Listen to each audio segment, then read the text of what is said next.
Hi అండి అందరికీ శివరాత్రి శుభాకాంక్షలు.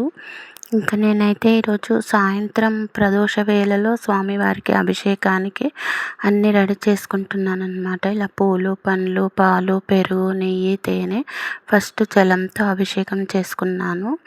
తర్వాత అభిషేకానికి అన్నీ ఒక్కొక్కటిగా రెడీ చేసుకుంటున్నానన్నమాట. చక్కెర వేసి పాలు, నెయ్యి, పెరుగు, తేనె ఇంకా ఉండే పండ్లన్నీ వేసేసానన్నమాట. అన్నీ వేసేసుకొని రెడీ చేసుకున్న తర్వాత ఇలా దేవుడి దగ్గర కూడా పండ్లు, పూలు అన్నీ పెట్టేసేసి తర్వాత నేను పంచామృతంతో అభిషేకం చేశాను.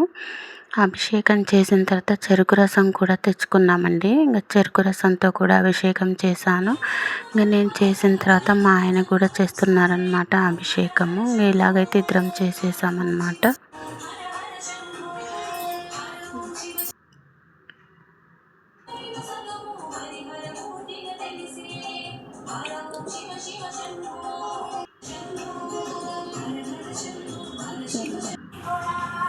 ఇలా అభిషేకం చేసిన తర్వాత ఇంకా అన్నీ తీసేసి ఒక గిన్నెలో పోసుకున్నాను పంచామృతము.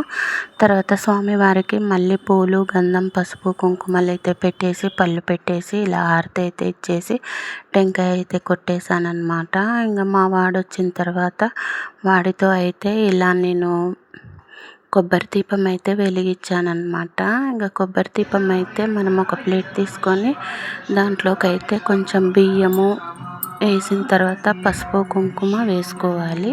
పసుపు, కుంకుమ వేసిన తర్వాత దానిపైన ఆకులు పెట్టేసి 3 తమలపాకులు దానిపైన కూడా పసుపు, కుంకుమ వేసి ఇలా కొబ్బరి కొట్టాము కదా మనము, ఆ కొబ్బరిలోనే దీపం వెలిగించాలన్నమాట. ఇంకా మా వాడితో అయితే నేను ఇలా దీపం వెలిగించాను.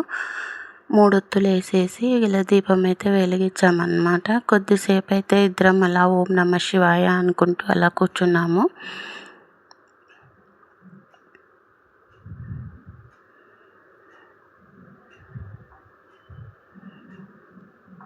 ఇంకా శివయ్యకు మాత్రం ప్రదోష వేళలోనే ఇలా పూజ చేసుకోవాలి కదా అని మేమైతే సాయంత్రం పొద్దునైతే మామూలుగా చేసుకొని సాయంత్రం ఇలా పూజ చేసుకున్నాను.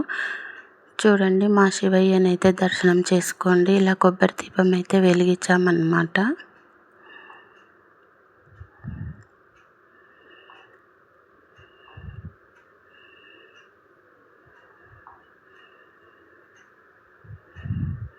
ఇంకా పూజ అయిపోయిన తర్వాత ఇద్దరం అయితే తీర్థం తీసుకున్నాం ఇలాగా.